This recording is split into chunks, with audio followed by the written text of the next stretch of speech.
위대하신 주님을 찬양합니다. 어떤 사람이 그만 사업에 실패를 했습니다. 사업에서 실패하고 보니 가정이 어려워져서 가정에서 버림받게 되었습니다. 살아갈 소망마저 끊어졌습니다. 어찌할 수 없는 그의 선택은 스스로 목숨을 끊어서 세상을 저버리는 것이었습니다. 그래서 그는 스스로 목숨을 끊기 위하여 가던 도중에 교회를 지나게 되었는데 누군가 피아노를 치면서 부르는 찬송 소리를 듣게 됩니다. 자기도 모르게 교회 안에 들어가서 찬양을 홀로 듣게 되는데 그때 그 찬송을 불렀던 사람은 생키라는 사람이었고 그가 부른 찬송이 그가 작곡한 214장 나 주의 도움 받고자 였습니다. 제가 가사를 1부, 2부 때는 가사를 읽었는데 찬양을 듣는 것이 좋겠다 싶어서 방금 전에 천대원 장로에게 부탁했습니다. 천대원 장로의 삶은 이 곡이 어떤 곡인지 알 수 있다고 생각했기 때문이죠. 나 주의 도움 받고자 이 찬양을 1, 2, 3, 4절을 듣고 말씀을 계속 이어가겠습니다.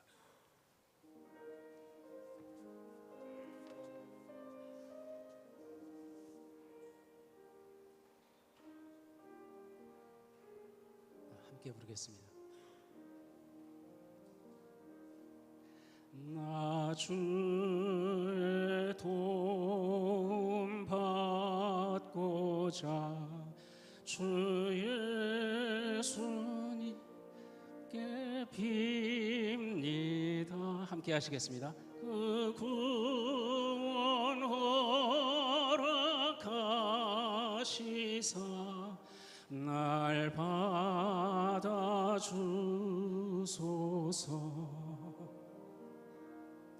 내 모습 이대로 주 받아주소서.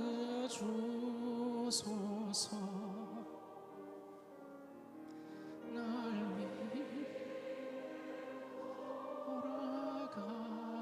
돌아가신 주 날 받아주소서.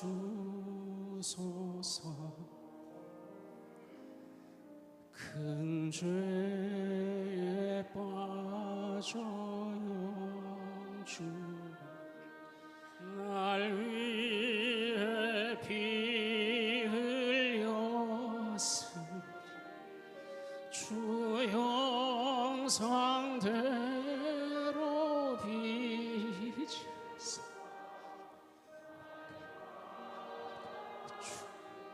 주소서. 내 모습이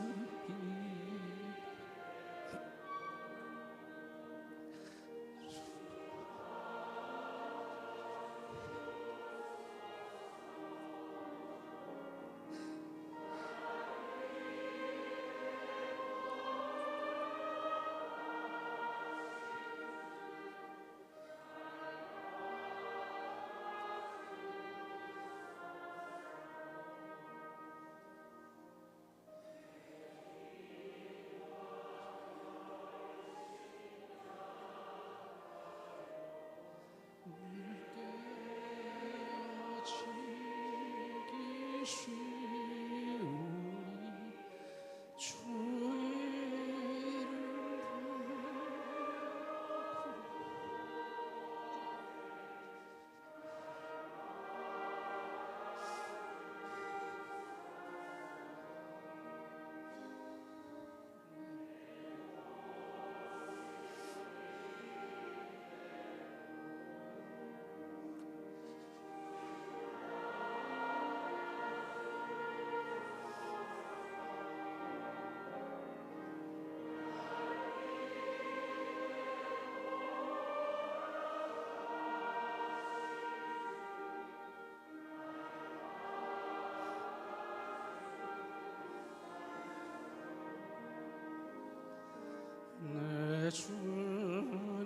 서신 발 앞에 나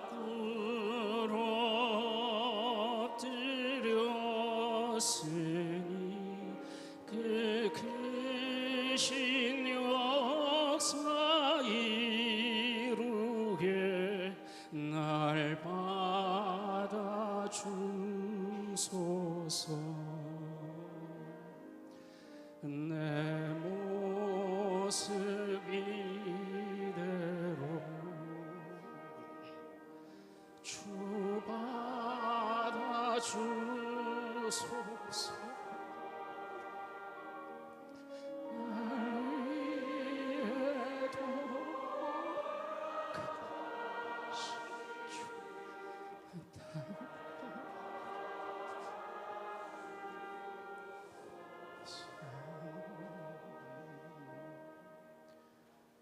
아멘.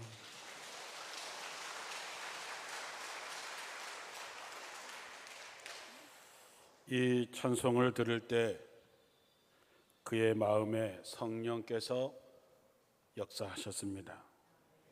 그 사람은 눈물을 흘리고 다시 주님께 돌아와 자기의 새로운 인생을 시작한 이야기지요. 아름답고 거룩한 이야기를 들으면서 생각했습니다.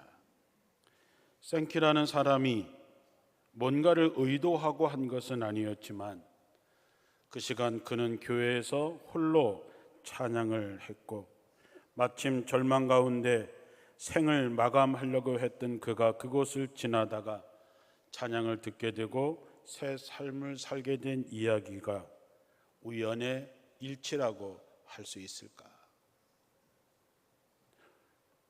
우리는 아니라고 답을 하지요. 우리는 하나님의 섭리고 누군가 실패하고 좌절하여 스스로 목숨을 던지려고 하는 그를 위하여 누군가가 기도하고 있었을 것이고 그 기도가 마지막에 응답됐다고 말이죠. 성경을 읽을 때마다 정말 놀라운 이야기는 어떤 큰 기적의 이야기가 아니라 예수님을 만난 사람들의 이야기입니다. 그들은 해결할 수 없는 문제들을 갖고 있었습니다. 그래서 그들은 마지막으로 예수님을 찾지요. 예수님께 매달립니다. 예수님을 만나기를 포기하지 않았습니다. 그리고 예수를 만나지요. 예수님을 만난 사람들은 문제를 해결받았습니다.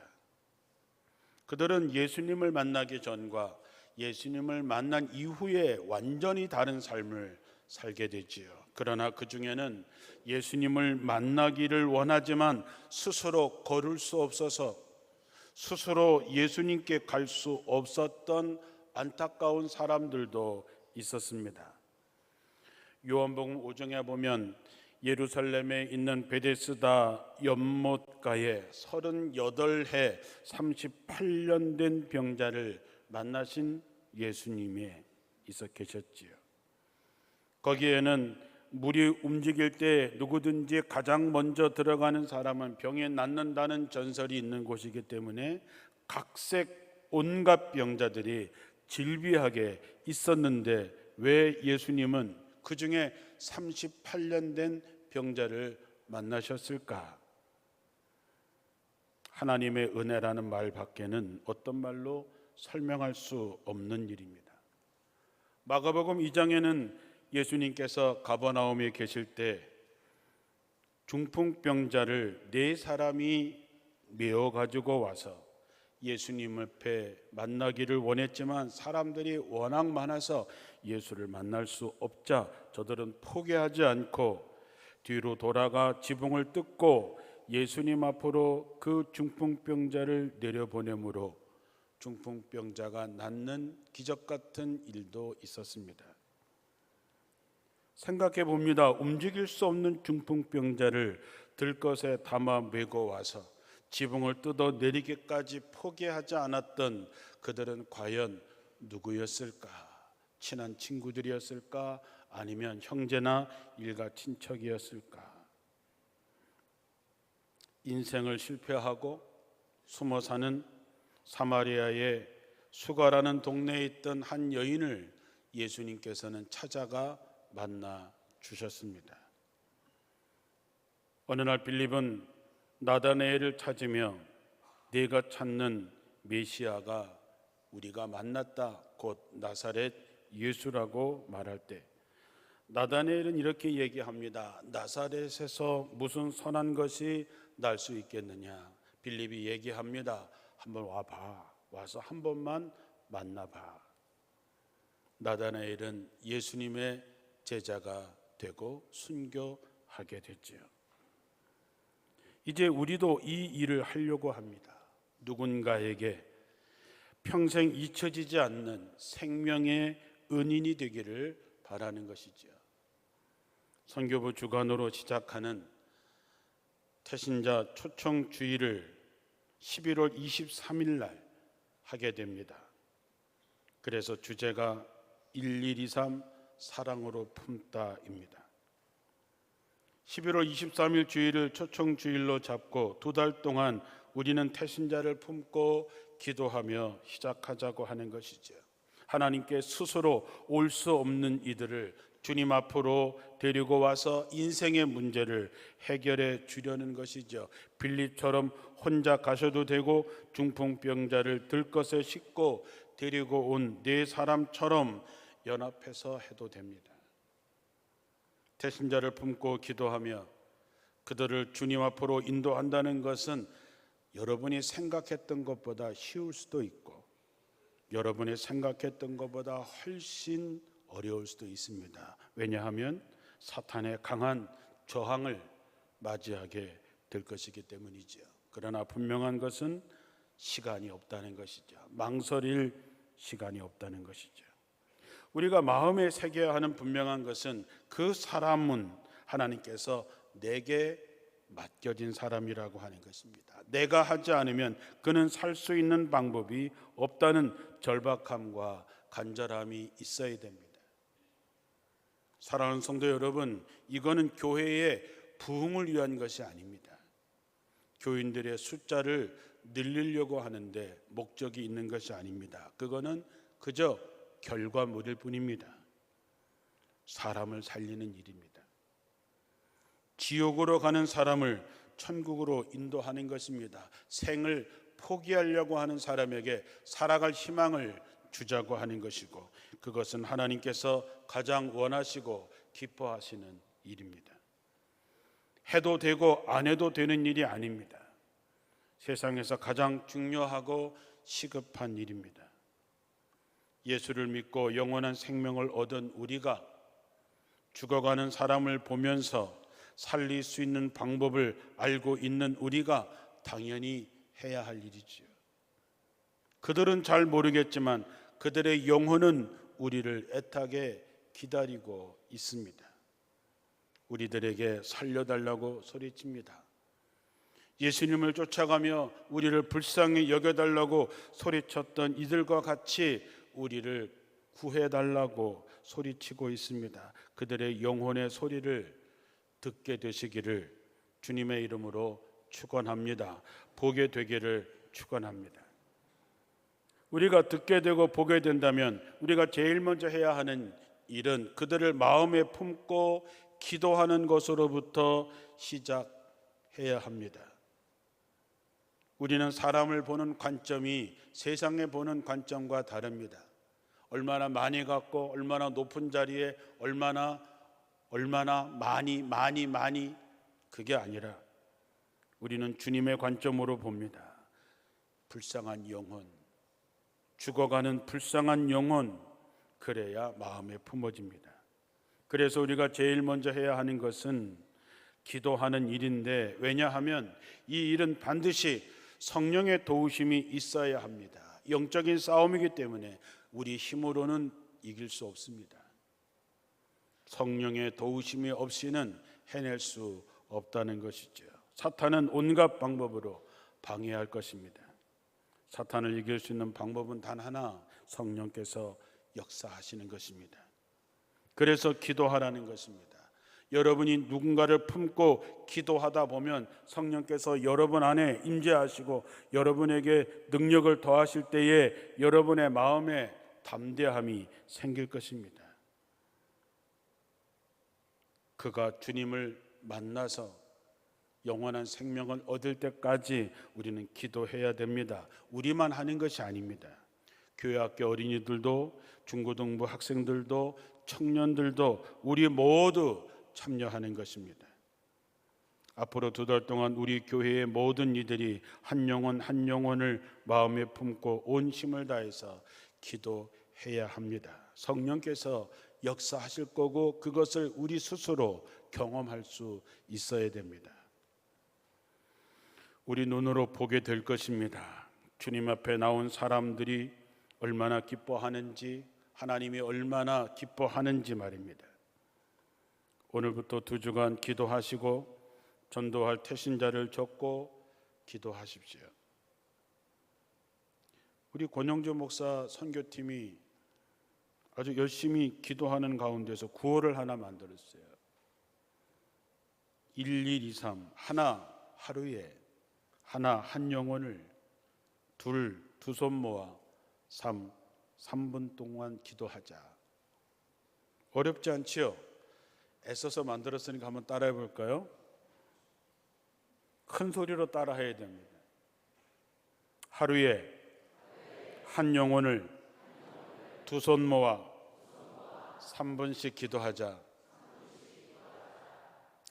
얼굴 표정이 거의 전쟁터에 안 나갈 사람처럼 그냥 다시 한번 씩씩하게 하루에 한 영혼을 2손 모아 3분씩 기도하자.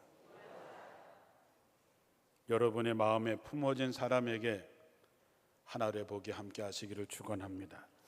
우리가 기도하기 시작했다면 2번째는 찾아가서 만나야 되겠지요. 기도했다면 성령께서 여러분과 함께 하실 것입니다. 하나님이 함께 하실 것입니다. 그것을 믿고 가시기 바랍니다.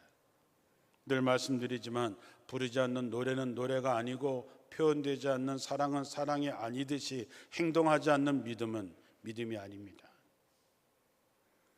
마태복음 5장 11절에 나로 말미암아 너희를 욕하고 박해하고 거짓으로 너희를 거슬려 모든 악한 말을 할 때에 너희에게 복이 있나니 기뻐하고 즐거워하라 하늘에 너희 상이 큼이라. 우리가 예수님을 전하는 것 때문에, 우리가 예수 믿는 것 때문에 욕먹고 박해당하고 악한 말을 들어본 적이 있습니까? 우리가 전도하다가 그런 일을 당할 때 기뻐하라 그랬습니다. 왜냐? 하늘의 상이 크다고 했기 때문이지요. 중요한 것은 여러분, 내가 하는 것이 아니라 나를 통해서 하나님이 하시는 것을 이번 기회에 몸소 체험하게 되기를 바랍니다. 우리에게는 다음에 하지 뭐, 그 기회가 또 있을 거야 라고 할지 모르지만 그에게는 더 이상 기회가 없을지 모릅니다. 그러므로 너는 말씀을 전파하라. 때를 얻든지 못 얻든지 항상 심쓰라는 말씀처럼 지금 즉시 그에게 다가가야 됩니다. 순종하시면 하나님이 하십니다. 그들에게 다가가는 방법은 여러 가지가 있습니다. 몇 년 전에 우리 테니스 선교회에서 테니스를 치는데 우리 권사님 한 분이 저를 찾아왔습니다. 목사님, 네, 목사님 테니스 잘 치시죠? 네, 좀 쳐요. 이번 추석 때 식구가 만났는데 어떻게 테니스 얘기가 나와서 우리 큰 오빠가 테니스 잘 쳐서 우리 목사님이 더 잘 칠 거야 그랬더니 오빠가 목사님하고 한판 붙는답니다. 한판 붙어서 니네 목사님이 이기면 교회 나갈게 그랬다는 거예요. 나보고 한판 붙어달래. 말이 돼요 안 돼요?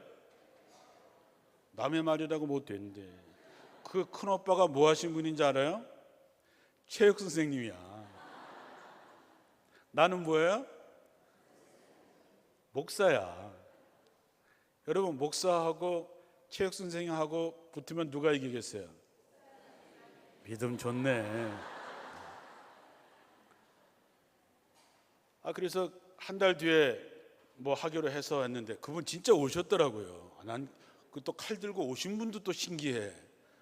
교회도 안 다니신 분이 무슨 목사님하고 시합하러 오시는 것도, 남자는 좀 그런 게 있는 것 같아요. 그래서 할 수 없이 했어요. 이겼겠어요? 졌겠어요? 내가 이겼어요. 뭐 박석하진 않죠. 저도 죽게 살기로 했어요. 왜? 그 집안을 살려야 되니까. 그래서 교회 가끔씩 나오시다가 요즘에 안 나오시는데, 제가 이 태신자를 하는 초청주를 생각하면서 그분을 다시 마음에 품었어요. 다시 붙어야 되나? 그런데 그분이 갑자기 생각이 났어요. 그래서 나는 이번 2달 동안 그분을 내 마음에 품고 그분을 위해서 기도하고 그분하고 운동도 한번 같이 하자, 그리고 식사도 한번 같이 하면서 그분을 교회로 인도해야 되겠다. 그런 겁니다. 우리가 꼭 뭐 복음을 들고 가서 예수 믿으세요 이게 아니라, 우리가 움직이는 곳, 우리가 사는 곳, 우리 친구, 우리 모임 어디에서 우리가 할 수 있는 방법을 성령께서 가르쳐 주실 줄로 믿습니다. 성령이 여러분을 인도하면 그대로 순종하면 됩니다. 전도하는 일뿐만 아니라 우리가 만나는 사람들은 하나님의 섭리 가운데 만나는 것입니다. 더 심하게 얘기하면 우리를 만나러 오는 모든 사람은 주님이 그 모습으로 내게 오는 것입니다. 눈에 보이고 귀에 들리고 마음에 감동이 오면 사명이라고 말씀을 드렸던 것처럼, 내가 할 수 있는 것을 하면 그것이 그들에게 살아갈 이유가 되고 힘이 되는 것이죠. 내가 찬양할 때에 누군가 죽으려다가 살아갈 소망을 갖게 되었다는 이야기처럼 여러분의 삶의 자리에서 할 수 있는 것을 하면 됩니다. 생각해 보시면 우리가 어떤 사건에 한 사람만 주목할 때가 있습니다. 여러분, 한글을 누가 만들었어요? 누가 만들었어요? 세종대왕 혼자 만들었을까요? 세종대왕이 한글을 만들자 했을 때 수많은 학자들이 죽을 힘을 다해서 하고 저항과 반대를 무릅쓰고 했던 이들이 있었기 때문에 우리나라가 세계에서 가장 문맹률이 낮은 나라가 된 것이지요. 영상에 그런 영상이 있습니다. 일제강점기 때 이토 히로부미를 쏜 사람이 누구죠? 학교 다닐 때 안 배우셨어요? 씩씩하게 누구죠? 근데 그 영상에서 말하는 교수님이 그렇게 얘기하는 겁니다. 여러분, 이토 히로부미를 암살한 안중근 의사의 총은 누가 사줬을까? 거기까지 가기까지 숙소와 식사는 누가 사줬을까? 안중근 의사가 재판을 받을 때에 변호사가 있었는데 그 변호사 비용은 누가 저태해 줬을까? 우리는 한 사람만 주목하는 것이 아니라 그 한 사람의 그 일을 위해서 수많은 사람들이 자기가 할 수 있는, 자기가 도울 수 있는 그 일로 함께 했기 때문에 그런 역사적인 인물들이 나올 수 있었던 것이죠. 우리는 그들을 동역자라고 부르고 세상에서는 그들을 동지라고 부릅니다. 전도를 하든 봉사를 하든 무엇이든지 함께하는 곳에는 감동이 있고 은혜가 있습니다. 제가 원주제일교회에서 목회를 하면서 많은 전화, 문자, 카톡, 편지를 받습니다. 그런데 보니까 한 90% 정도는 도움을 요청하는 것입니다. 안타깝지만 저는 거절을 잘 못합니다. 그래서 마음에 너무 많은 부담을 가지고 살고 있습니다. 왜냐하면 그들의 사정과 형편을 알고 있는데 힘이 부족해서 도와주지 못하기 때문이지요. 그런데 그때마다 하나님께서는 그 일을 동역하는 동역자들을 보내주십니다.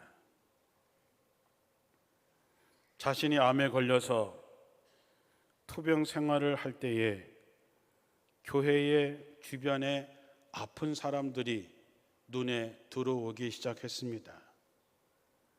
눈에 보이면 사명이라고 했던 말을 기억하고 큰 금액을 헌금해 주시면서 아픈 사람들을 위해서 써달라고 하시는 분이 있습니다. 눈물이 나지요. 농촌교회가 교회 건축을 하다가 마지막에 자금이 부족해서 완공하지 못하고 있다는 소식을 들은 권사님 내외는 조용히 그 교회를 찾아가서 헌금해 주셔서 그 교회에 봉헌 예배를 드릴 수 있었습니다. 우리 교회에 새로 난 아기가 교회에 처음 나와 기도받을 때 그 모습이 너무나도 기뻐서 헌금을 해 주셔서 지난번부터 기도받는 아기 부모들에게 따뜻한 축하의 봉투 하나씩 주게 되어서 저도 참 행복합니다. 혹시 봉투 받기를 원하신다면 여러분도 아기 하나씩 낳아가지고 오시면 되고, 이제 아기 낳기가 어렵겠다 하시는 분은 태신자를 하나씩 데리고 오시면 됩니다. 어떤 권사님은 내가 도와드려야 되는 권사님인데도 불구하고 아껴서 모아서 선교사님을 위해서 써달라고 봉투를 가져오실 때마다 저는 그 권사님을 붙들고 가슴 뭉클한 감동을 가지고 축복합니다. 그 외에 시간상 다 말씀드리지 못하지만 동역하는 이들을 위해서 그것이 쓰여지는 곳을 보면 에스겔의 골짜기에 마른 뼈들이 살아나 하나님의 군대가 되는 기적을 보게 됩니다. 그분들의 정성은 하나님께 하는 것이고 보화를 하늘에 쌓아 놓는 것이 될 것입니다. 그러므로 여러분, 사람의 영혼을 살리는 일에 우리 모두 동역자로 나서기를 바랍니다. 힘을 다해서 함께 참여해 주시기 바랍니다. 성경은 우리에게 분명히 가르칩니다. 갈라디아서 6장 7절에 자신을 속이지 마십시오. 하나님은 조롱을 당하지 않으십니다. 사람은 무엇을 심든지 그대로 거두는 법입니다. 누가복음 6장 38절에는 주어라 그러면 너희도 받을 것이니 너희에게 누르고 흔들어 넘치게 부어주실 것이다. 너희가 남에게 되어주는 것만큼 되돌려 받게 될 것이다. 저는 살아가면서 항상 질문하는 게 있습니다. 그것은 이 일의 끝은 무엇일까 하는 것입니다. 내가 하는 말의 끝은 어떻게 될까? 내가 하는 행동의 끝은 무엇일까? 내 목회의 끝은 어떻게 될까? 내 인생의 끝은 어떻게 될까? 끝을 바라보고 사는 사람을 성경에서는 지혜로운 사람이라고 얘기합니다. 미련한 사람은 끝을 보지 않습니다. 눈앞에 있는 것만 보지요. 거지 나사로의 비유에 나오는 부자 같은 사람이지요. 사랑하는 성도 여러분, 사람을 살리는 일입니까? 망설이지 마십시오. 지금이 다시 없을 기회일 것입니다. 사람을 해치는 일입니까? 억만금이 생기고 높은 자리가 보장된다 하여도 포기하십시오. 특별히 이번 주부터 11월 23일까지 우리는 1123 사랑으로 품다는 제목으로 태신자를 초청하려고 합니다. 다시 한번 부탁드리건대 마음에 품고 기도하십시오. 우리가 그를 포기하지 않으면 하나님도 그를 포기하지 않으실 것입니다. 성령께서 여러분의 마음에 생각하게 할 겁니다. 마음에 품게 하실 것입니다.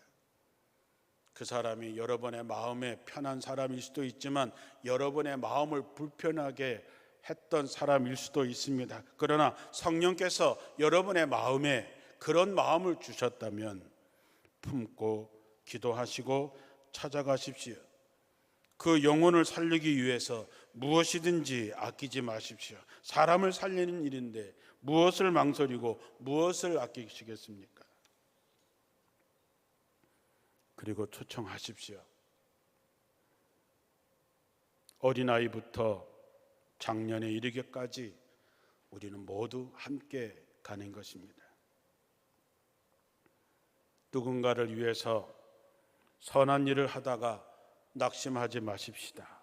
포기하지 않는다면 반드시 거둘 때가 올 것입니다. 그러므로 기회 있을 때마다 모든 사람에게 선한 일을 하고 특별히 믿는 성도들에게 더욱 그렇게 하십시오. 하루에 한 영혼을 위해 두 손 모아 3분씩 기도하시고 그들의 마음에 품고 성령께서 역사하시면 씩씩하게 모두 일어나 그들을 찾아가시고 그들을 초청하십시오. 마침내 그에게 평생 잊혀지지 않는 누군가가 되시기를 주님의 이름으로 축원합니다. 기도하겠습니다.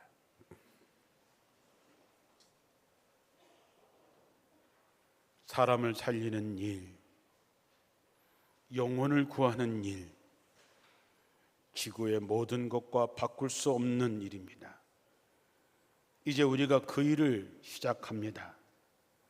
하나님께서 성령을 우리들의 마음속에 보내주셔서 품을 수 있는 사람을 생각나게 하시고 품고 기도할 때에 담대한 마음을 주시고 찾아갈 때에 역사하시며 우리 모두 함께 영혼 구원에 살아남에 그리고 새로운 인생을 살아가며 함께 기뻐하게 하옵소서.